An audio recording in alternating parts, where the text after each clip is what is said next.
நிறைய தடவை ஜனங்க கேட்குறாங்க, கர்த்தருடைய சித்தம் எப்படி அண்ணன் செய்யுது?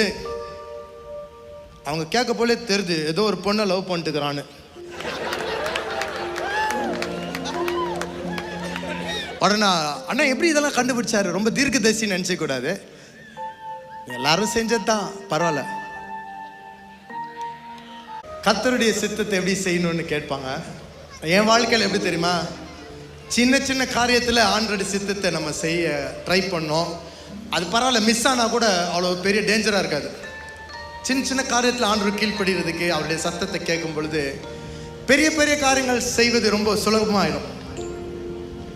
இந்த பாட்டில் ஒரு வசனம் எனக்கு ரொம்ப பிடிக்கும். என்னன்னா, பசுமையாய் தோன்றும் காரியம்லாம் ஒரு நாள் வறட்சியாக மாறலாம், தெரியுமா? இல்லையா? ஆமாவா? ஆமாம். அதை நான் எதுவும் சொல்ல மாட்டேன், ஏன்னா அந்த மாதிரி சூழ்நிலை இருக்கிறவங்க ரொம்ப மனசு கஷ்டமாயிடும்.